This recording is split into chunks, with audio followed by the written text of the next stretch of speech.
have DNA? You want to know if the DNA is the same, right?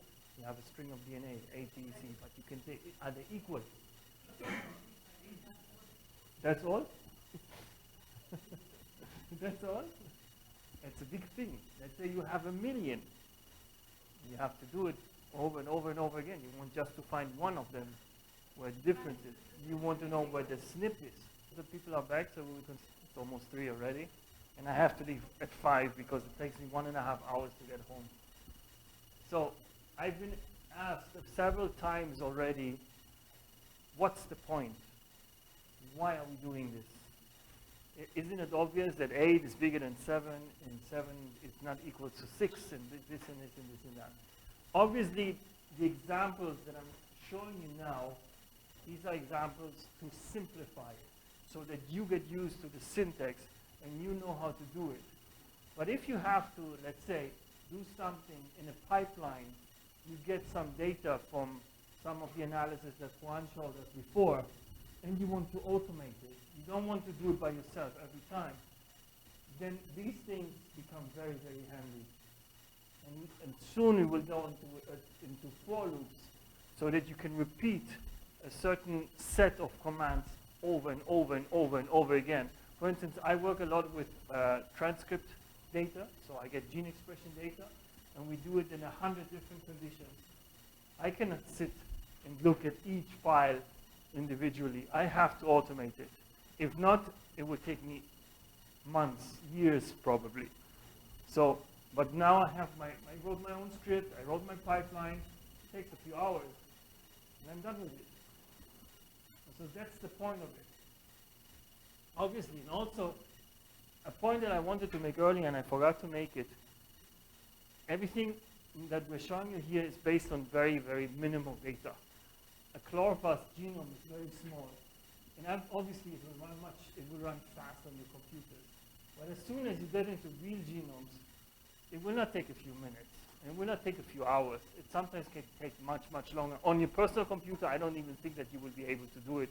You need a much more stronger computer. And these computers don't have graphical user interfaces. You need to know how to navigate yourself through the path, through the directories that you have there. And there's no other way by doing it than with the shell. And that's the point of this exercise. Okay, so before the break, I asked you to write a script that will tell me whether the code or whether the variable that I'm passing corresponds to a certain letter. Let's do it biology-based. Let's try to see if I have DNA or I don't have DNA. So I want to see whether I have A, T, C, or G. Okay, so I'm passing a specific variable. I want to know, does it correspond to DNA nucleotide, or is it something else that I don't want to analyze? Let's do it together, okay? So I'm opening a new file, R script, empty. I will copy my args line. So I'm getting an argument that I'm passing to the shell. I want to know whether the argument that has been passed corresponds to a DNA nucleotide. Okay, so how do I do it?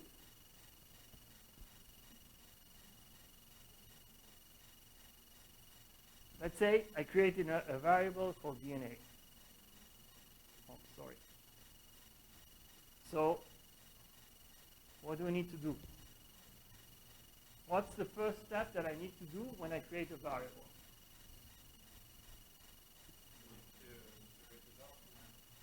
I read the document, or in this case,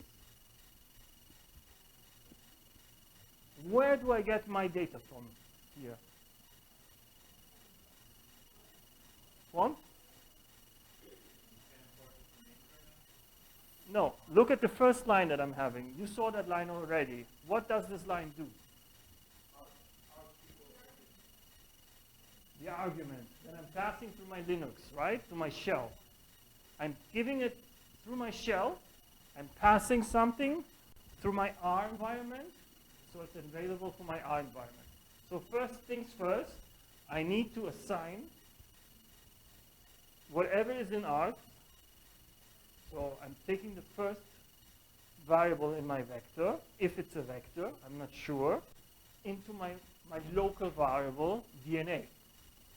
So whatever I send through the shell will now be assigned to DNA. DNA is just a name.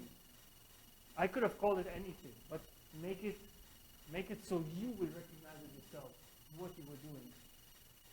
That's a random variable that I created. Okay, so now I have my variable DNA. I want to know that whether everything I have in my variable DNA is actually DNA, is not something else. Okay? Let's say we make a one-letter code, not more than that, so we don't complicate things too much. Okay, so let's write something. Has to be either A, T, C, or G, right? That's DNA. Don't have more than that. I'm not looking at RNA. I'm not looking at anything else. Just DNA. So I want to compare it whether my DNA is an A. So what do I write? I will give you the first example. You do the second, the third, and the fourth. If DNA equals, right? And how Rainer taught us that we should spaces in between. I'm really bad at this. So only if I have A, it will tell me now it is DNA. But what do I also want to check? What four nucleotides do we have? So A we already covered. So what is left? T, C, and G, right. So what do I have? So if it's either A, and now what do I write? It's DNA. And now it should be easy. What should I write? As if, very good. Open and close bracket. DNA equals what? C. First let's make C. Is DNA, right? Else if DNA, so spaces, don't forget them. Don't be like me. Only G is left. Is DNA.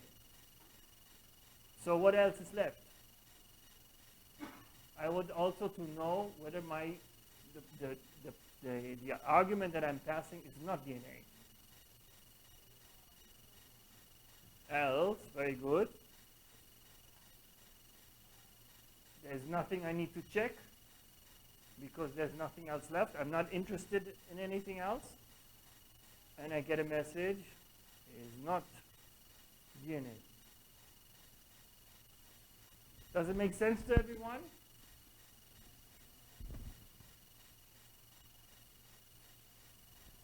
Okay, let's go over it line by line again.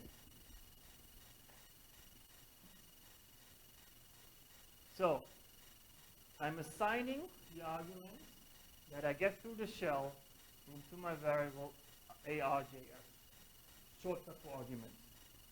I'm taking the first variable in the first variable that I have in my arg and assign it to DNA. If the DNA is equals to A, I print the message is DNA. If it's equal to T, I print is DNA. To C, DNA. To G is DNA. If not, if there's anything else, if I put a letter like K or P or X, I will write it's not DNA. Okay, copy that. Once you're ready.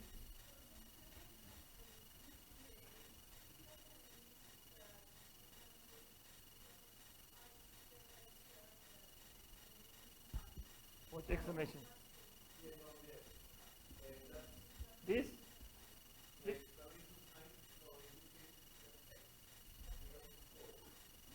Whenever I put something into quotes, it's just a text. It's just what I want to see as a message. Yeah, it's just, I like to put exclamation which makes clear this is not DNA. I could put a question mark if you want to. Okay? So once I wrote my script, this is my script. What do I need to do?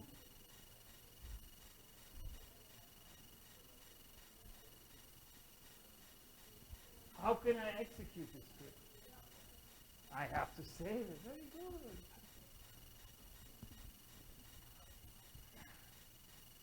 So save it. I will call it DNA.r. Okay? You can give it whatever name you want. Just remember the name. Okay? So now I saved it. I go into my terminal. I'm sorry, terminal.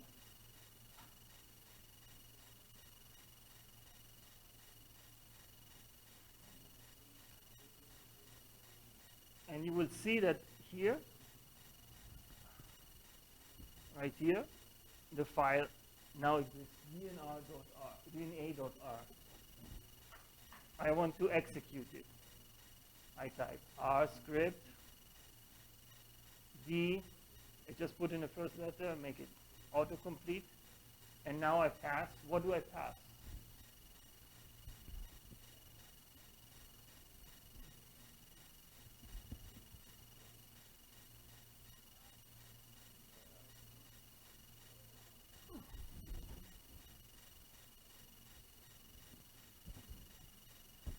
I want to check whether the thing that I have is DNA or is not DNA. So what do I need to pass?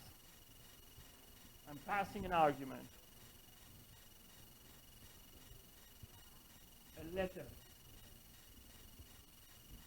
So let's pass the letter T. What should appear? Only one. Let's make it very simple. Make it only one. You will not get anything if you want to. You could. Okay? So what will the message be prompted to me here? Is it DNA or is it not DNA? Is DNA? Okay. Is DNA. Woo! Let's put X. What will happen?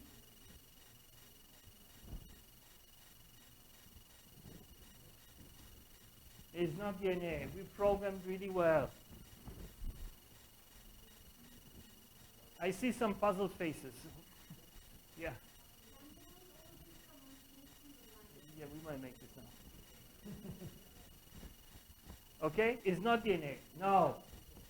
Hang on. What will happen now?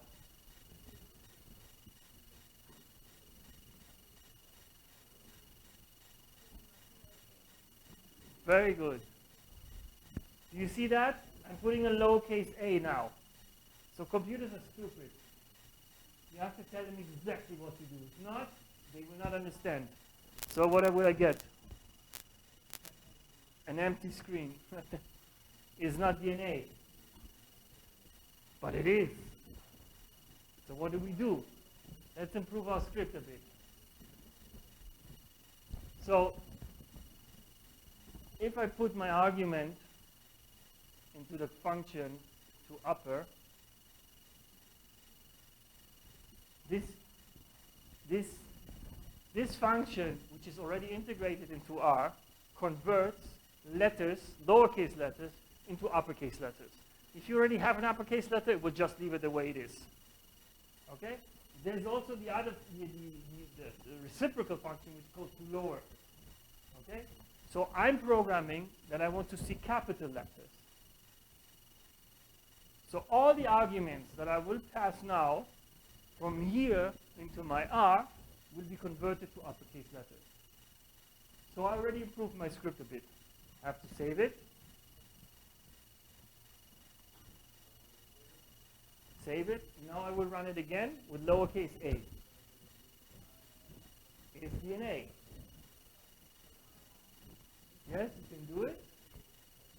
get more complicated. You can have to separate. But what if you have very, very, very, very, very long files? Do you want to separate? No, not yet. It will get much, much more complicated than that. So you can. There's a function called str split.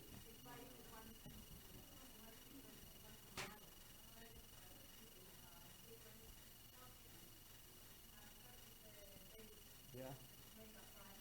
Right.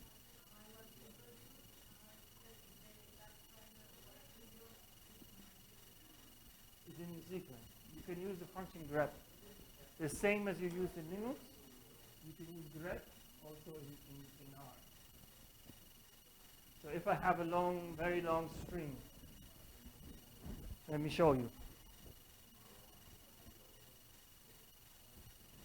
Let's say I have the string of A, T, C, G, C, C, C, C, C, T, G. Okay? I'm assigning it to a variable. Now, I want to see whether I have 3 C's within. That's what my search term, comma, where I want to look at in my string. It will tell me 1, yes, it does exist. If I put now something CTG, I have it. CTC will tell me integer 0. I couldn't find anything. Yeah, you can, but it's getting ahead, way ahead of what we're actually looking at. Okay? We're not there yet. But I like your enthusiasm. Okay, so now the question that I got is whether I can actually write all of this into one single line. Can I? So the question, as I said, was can I put it all into one single line? And the answer is yes. And so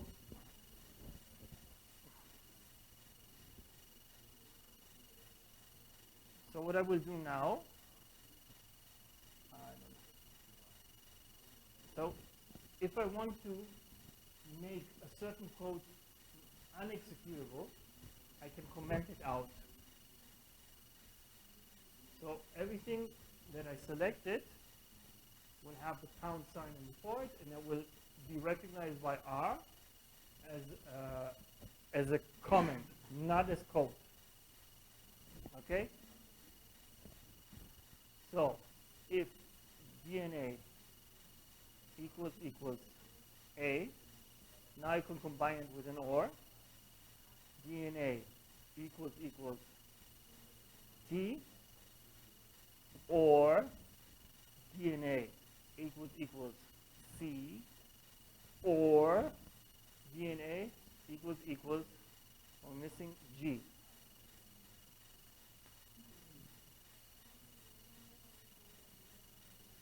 Print is DNA, else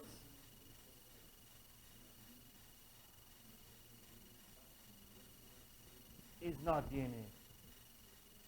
Okay? So the thing is, you will tell me now, so if I can do this in one line, why did you do it in, how many lines did I do it before? In 12 lines.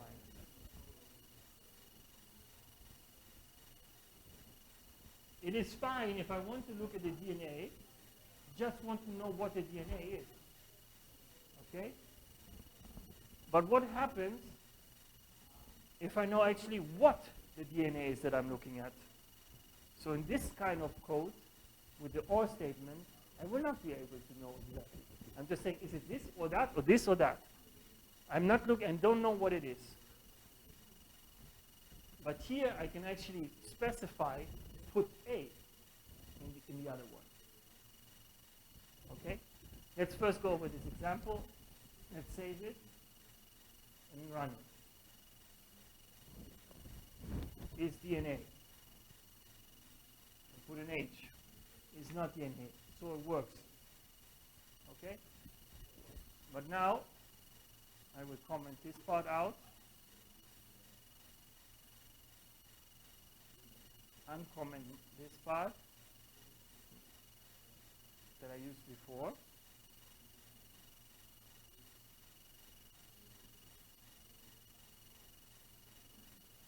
And if I put it in a paste, and I can say, no, A is DNA.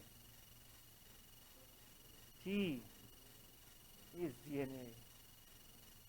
C is DNA. And G is DNA.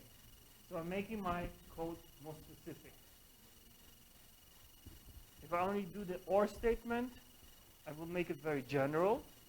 But with the else-if statements, I can make it more specific.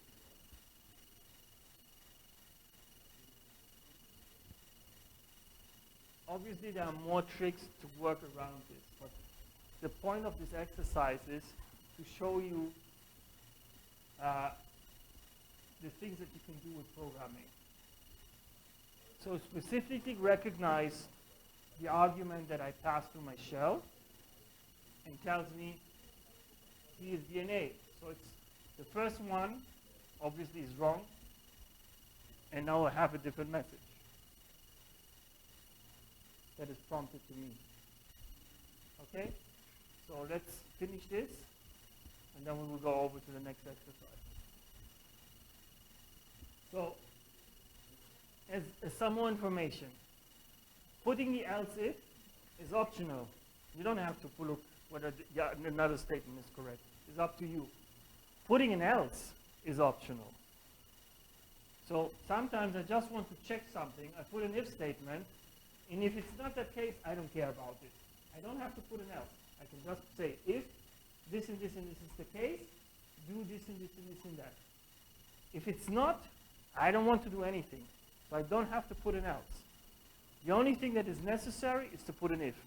So an else depends on an if, and an else if also depends on an if. You cannot have an else if without an if, and you cannot have an else without an if. I can encapsulate the assignment of my arg variable into a two-upper function. So in that case, if you put it like this, save it again, and you put the lowercase c, it will work, because it will convert it to an uppercase. So a computer, as I said, is stupid. If I tell him, is a C, he will ask me, what? Is it a capital C or a lowercase c? You have to be very, very specific when you talk to a computer. You have to know, let it know what you want to do and why you want to do it and how you want to do it. Only by telling the computer how you want to do stuff, it will do what it asks you to do. If not, it will say, no, I don't understand. So, what do you think? Can I put one if statement inside another if statement? Let's say I have DNA. I want to know, so no, let's make it more general. I have nucleotides. It can be either RNA or it can be DNA. So the first thing I want to know is, do I have nucleotides? And then what I want to know is it RNA or is it DNA?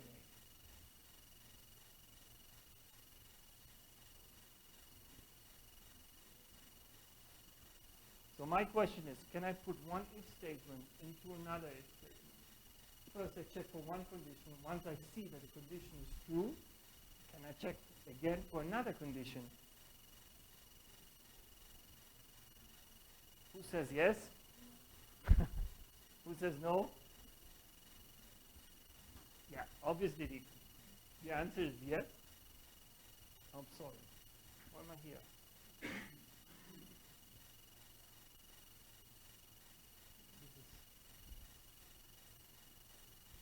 Okay. It is, you can basically combine as much as you want. You can make an if statement, you can put another if statement inside an if statement. You can put another if statement inside the if statement of the other if statement. You can put another if statement and more and more and more. It really depends.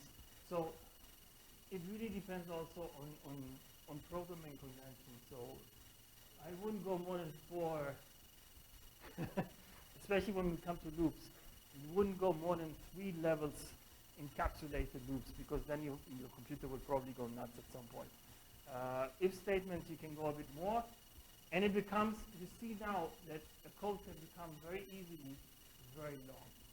So here we wrote, just to check whether something is a certain letter, we wrote like a 10, 15 line code. That can become much, much longer. So if you talk about Windows, how many millions of lines is it right now? I have no idea. But for instance, I wrote a code where I have to check networks. It was 6,000 lines of code. And that's easy. There's something that happens very, very fast. And moreover, if you put in comments, what you always should do, because when you revisit your code, you will not know what you wrote if it's like 1 year later, maybe not even a month later. So for me, if I have to look at my code, what I did a year ago, I would be completely lost if I didn't put comments. So and that also increases the number of lines that you have inside your code. Yeah? Everyone on the same page? Can we continue? Okay. So now that you mastered if statements, let's go into loops. So, what is a loop?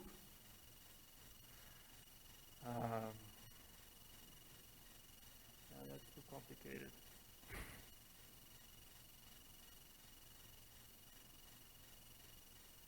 Okay.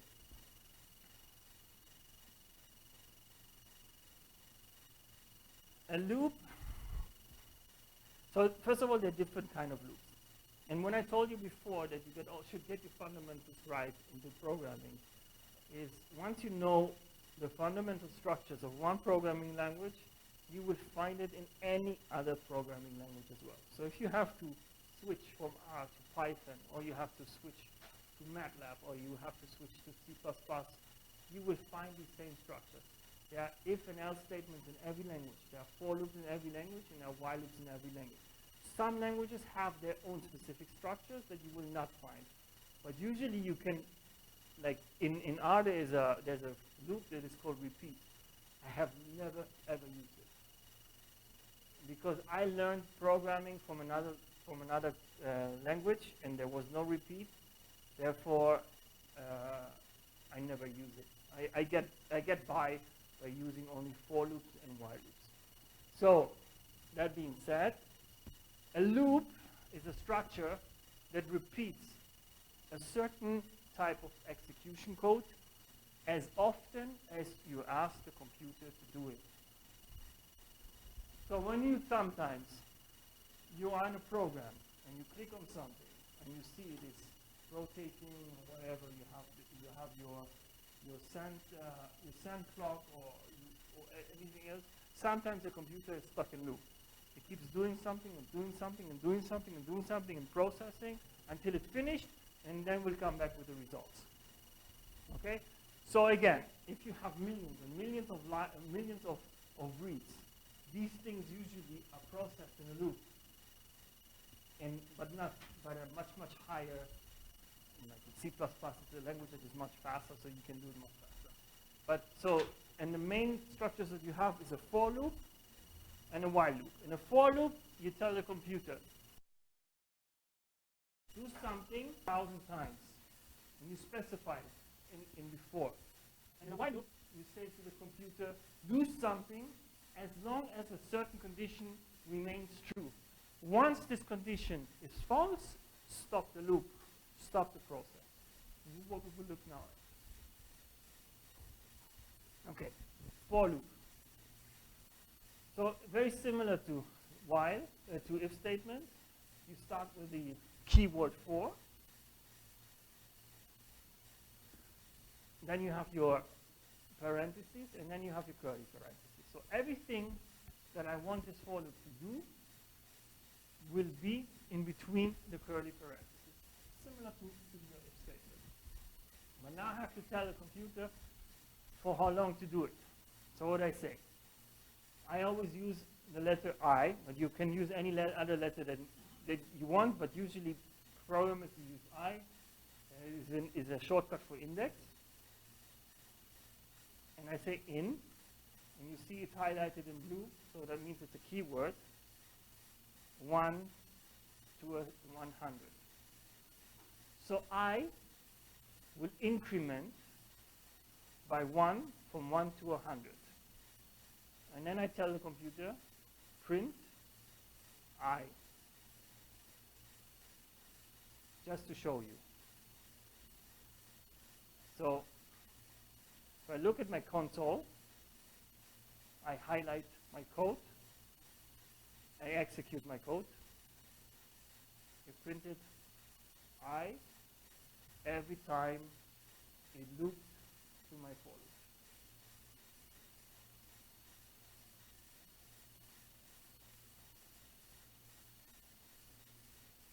Yeah? Make it nicer. Let's put a index is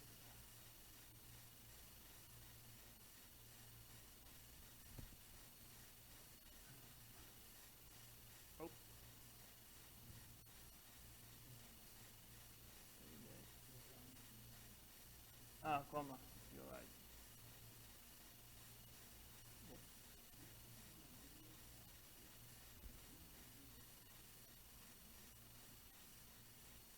So I asked the computer now to do something 100 times. We need it rather fast, because I'm only asking it to print I.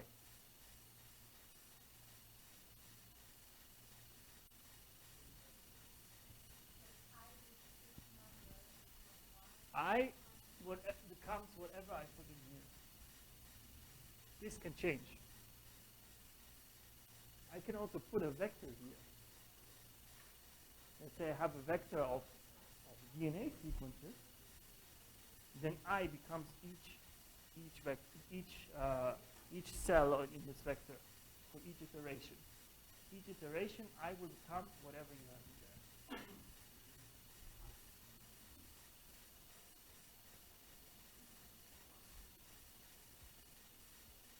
Clear?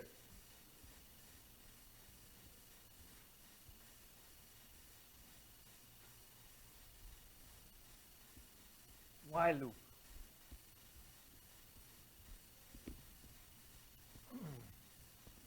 So, just like a for loop, I'm putting, instead of putting for, I put the keyword while. And you see it's highlighted in blue. Every time you see something highlighted in blue in R, if you have this sort of, then you know it's a keyword. And it's reserved by R. You cannot use it, and you shouldn't. I say, while I is smaller or equals to 100. That's my condition. That's my conditional statement. Right in an if statement, I put the condition, but I know the condition will change within the loop. It has to change, because if it doesn't change, you're stuck in a loop forever. And you don't want that. Okay? So, while I is smaller or equals to 100, do something. Okay? So, I will print the same message. And just for loop, you should put everything in curly parentheses to define your scope. Okay. So at the moment, if I check what I is, it is 100. What will happen if I execute this loop now?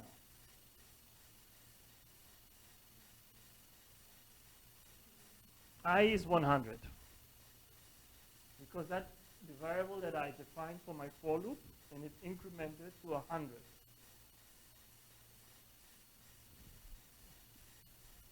What happens now? So it tells me as long, let's execute this. Good idea? Let's run it. What happens? I'm stuck in a loop. It's like Alice in Wonderland. System crash? Yeah, thank God we have R. So R is so friendly and has put a stop sign here. So if I put it, stop it, it will execute it. Whatever you're doing, it will stop the execution. So what do I have to do so that this is not stuck in a loop? I have to change my I, right? I have to make it bigger than 100. How can I do it? So let's define I before my loop. Let's give it a value 1. Okay? So I now is 1. And inside my loop, I will increment I manually.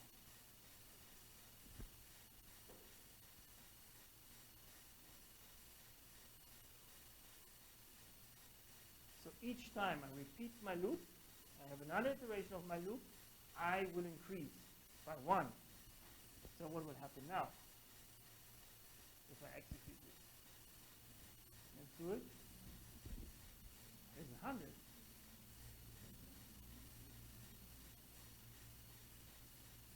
Right? And if I look at I now, which is entered in the console, it will actually be 101. Why is that?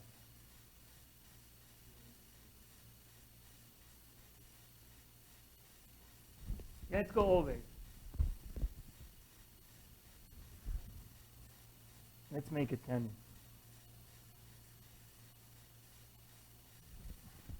Okay. So, I'm telling the computer, my variable I has the value 1.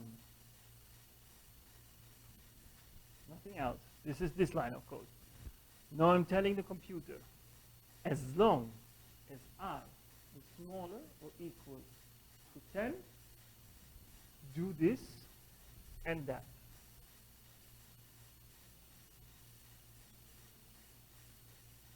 So it will tell me, print my I index.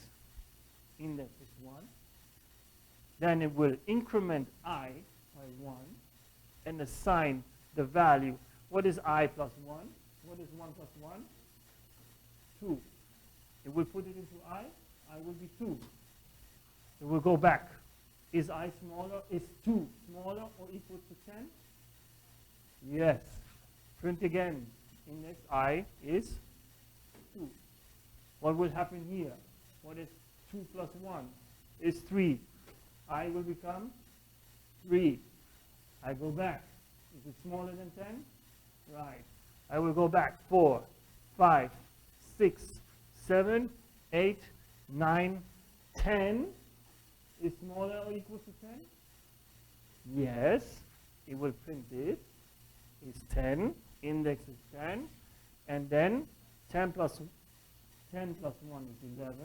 It will assign 11 to I. It will go back into my conditional loop. Is 11 smaller or equal to 10? No. I will not do this. I will not do that.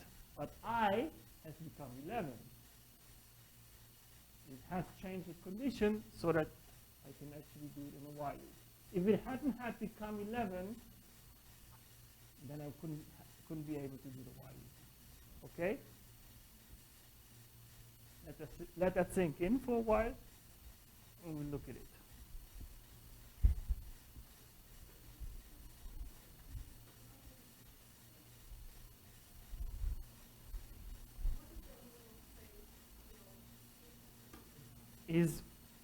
It's a function. There's a function called paste. There's a function called paste. Okay? I will later get into what paste 0 means. So paste will put together different items that I specify in my parentheses. Okay?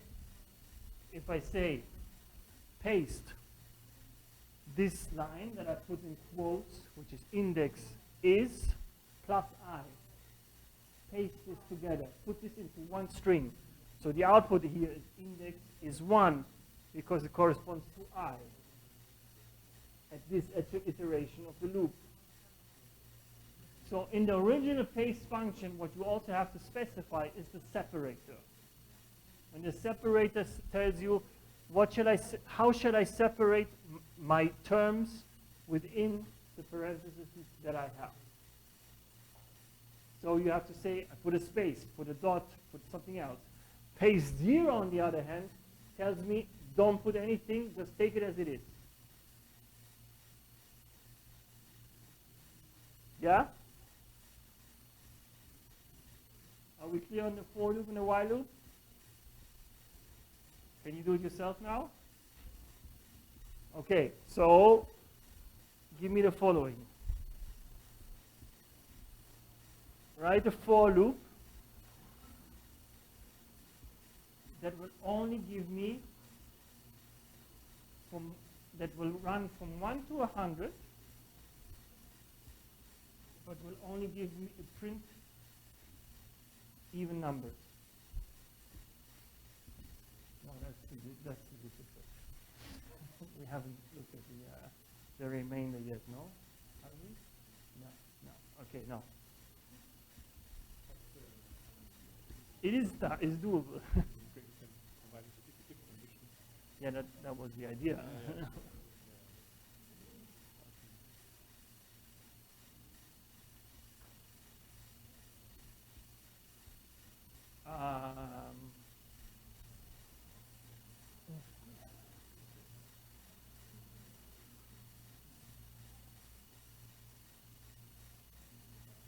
Let's do something else.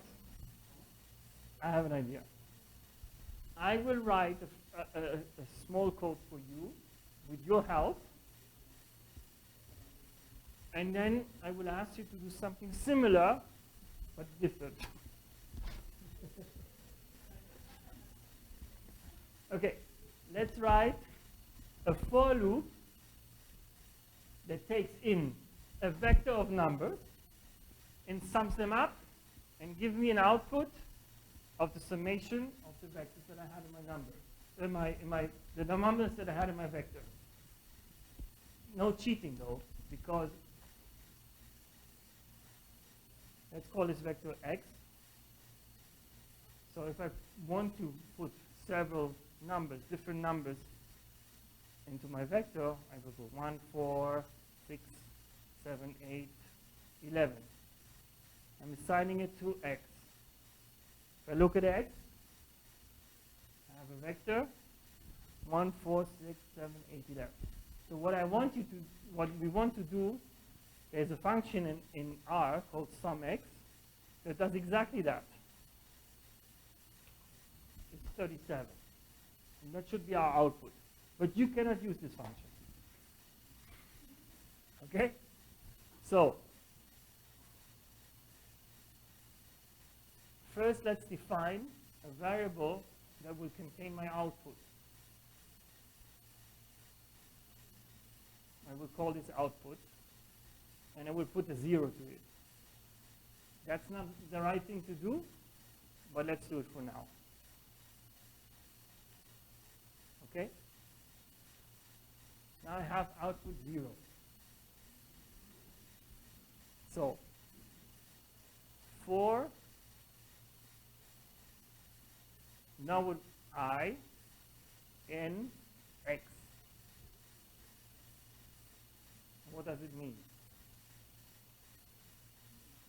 What does I in X mean? What is my first value in X? What will be the first, in the first iteration, what will be I? Second iteration, third iteration, and so on and so on and so on. Okay? It would take on every value that I have in my vector. So now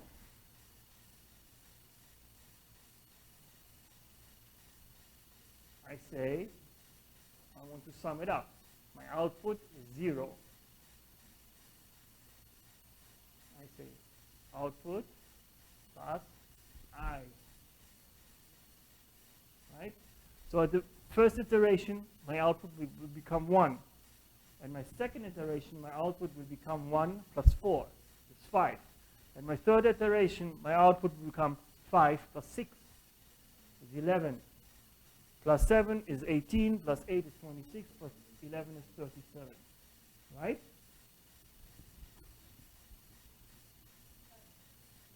Just for yeah? Just for you to see it?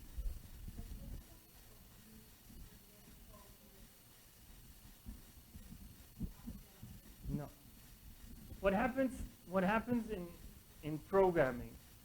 So on the left-hand side, you have your variable. On the right-hand side, you have the value that you want to assign into your variable.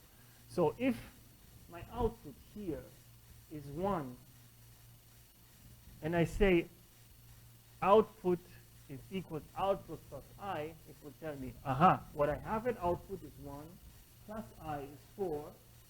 It will overwrite the value that I have now and put a new value in it. It will not be the same value anymore. It will overwrite it.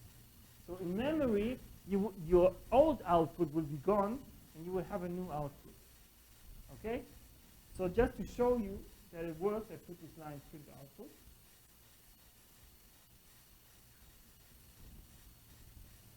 One, 5, 11, 8, 26. And if I just execute now output, my value will be 37.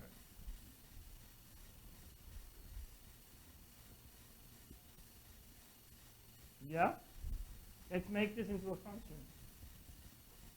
You remember how to do a function?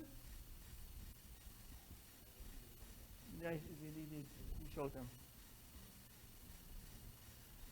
Let's take this code and put it into a function so I can use it over and over and over and over and over and over again.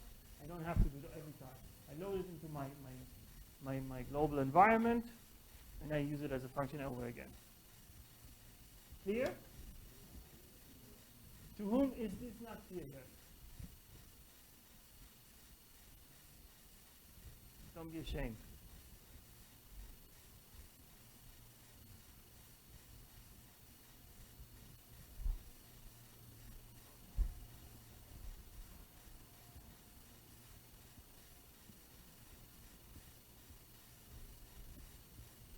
Okay.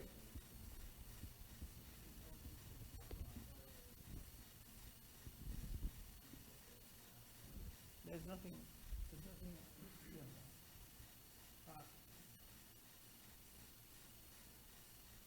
This?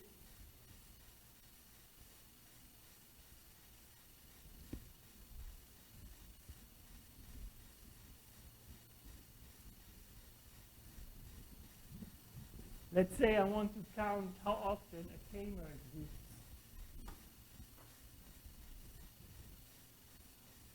I look at a specific k-mer and I count. Does it exist? I increase it and increase my variable. Does another one exist? I increase it again. I find it, I increase it. So, a simple for you. That's all it does. Okay, this is what is running behind all these commands that Reinhold and Juan were showing you before. This is what's running in behind. This is what it does for computing. Okay. Let's take this and put it into a function. Everyone copied the for and the while loop. They know how to use it? Yeah? Because I will erase this now. Okay. Let's call this function sum up because we already have a function called sum. So I start function.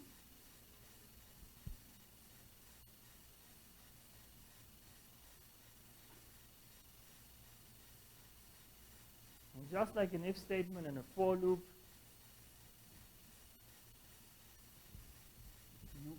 you open your function with parentheses and you close it with parentheses. What I like to do to make it clear to me, I like to write end function.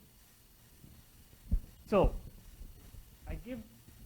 this is the name of the function that I will have, that I will pass into my global environment for me to have it.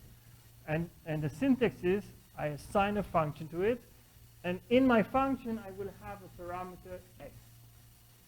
that outside my function, if I execute my function, I need to provide.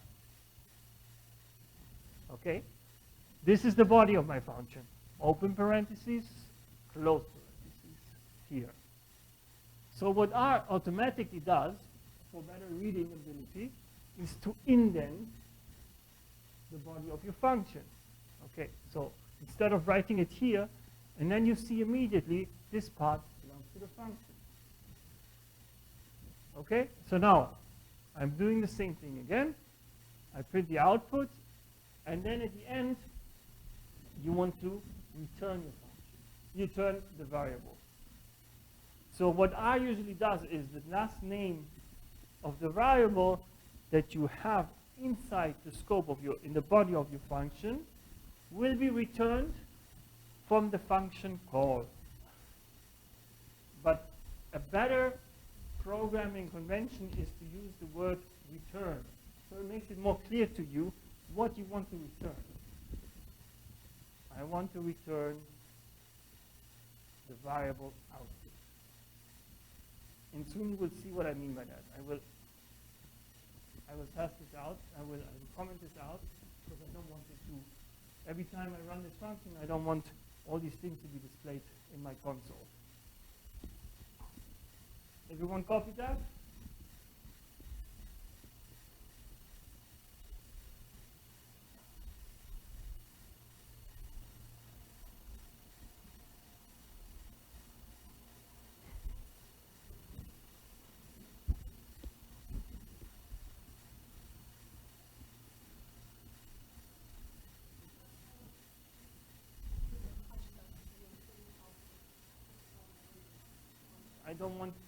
Don't want the computer to execute this line of code. So I'm just putting.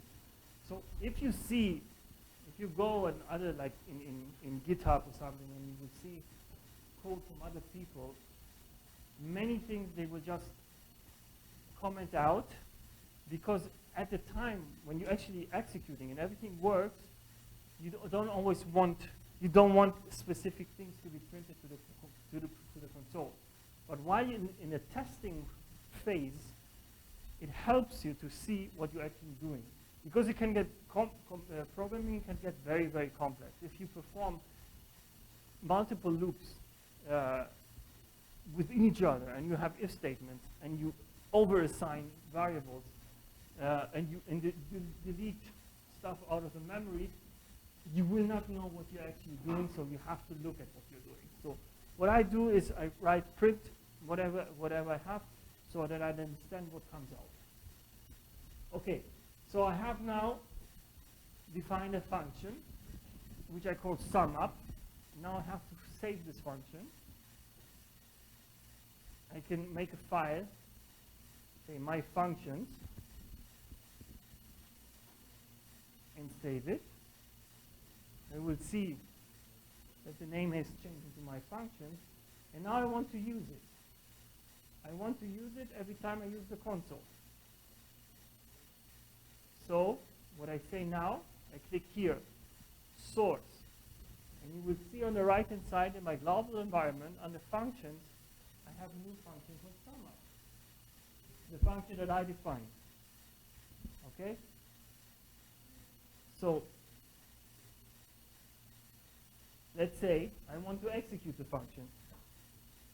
Just like the other functions that are predefined in R, I can actually execute my own function.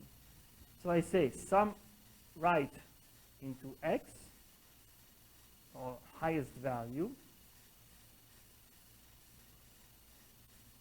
use my function SumUp, and here the following values: 2, 3, 66, 89, 100. Can you see that? So I'm using my function SumUp. I'm passing on this vector, which comes in as x. And then I go over x.